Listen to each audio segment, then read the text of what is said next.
उन्हाळा सुरू झालेला आहे आणि उन्हाळ्यामध्ये ना दिवस थोडा मोठा असतो, त्याच्यामुळे ना दुपारी भूक लागली ना काहीतरी खमंग आणि कुरकुरीत खायला हवं असतं. म्हणून ना मी आज 2 प्रकारचा चिवडा बनवणार होते. एक म्हणजे तळलेल्या पोह्यांचा आणि दुसरा म्हणजे मुरमुऱ्याचा.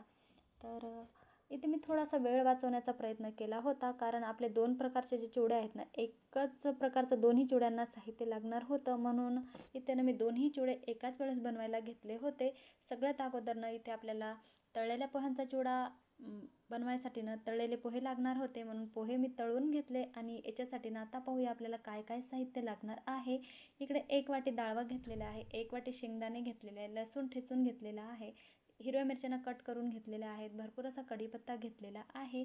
इकडे एका पातेल्यामध्ये ना आता मी मुरमुरे आहेत ना चाळून घेतलेले आहेत आणि जे तळलेले पोहेसुद्धा इथं घेतलेले आहेत मी एका छोट्याशा भांड्यामध्ये. आता काय करायचं आहे आपल्याला, सगळ्यात अगोदर ना आपल्याला शेंगदाणे तळून घ्यायचे आहे आणि दोन्ही चिवड्यामध्ये टाकून घ्यायचे आहेत. डाळसुद्धा तसंच करायचं आहे आपल्याला, तळून दोन्ही याच्यामध्ये थोडं थोडं टाकून घ्यायचं आहे. हिरवी मिरची टाकून घ्यायची आहे दोन्हीकडे तळून आणि लसूणसुद्धा छान असा फ्राय करून दोन्ही चिवड्यामध्ये आपल्याला टाकून घ्यायचा आहे. कढीपत्तासुद्धा दोन्ही चिवड्यामध्ये आपल्याला फ्राय केल्याच्या नंतर छान टाकून घेतलेला आहे. आता ना याच्यामध्ये आपल्याला घालायचं आहे लाल तिखट. 1 चमच मी लाल तिखट घातलेला आहे आणि 1 चमच आता याच्यामध्ये ना चवीपुरतं मी मीठ घातलेलं आहे.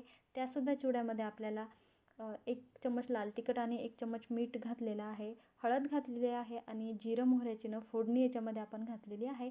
वरतून मी याच्यामध्ये ना थोडीशी शेव घातलेली आहे आणि मस्त ना आपला खमंग आणि कुरकुरीत ना दोन्ही प्रकारचा जो चिवडा आहे ना तयार झालेला आहे.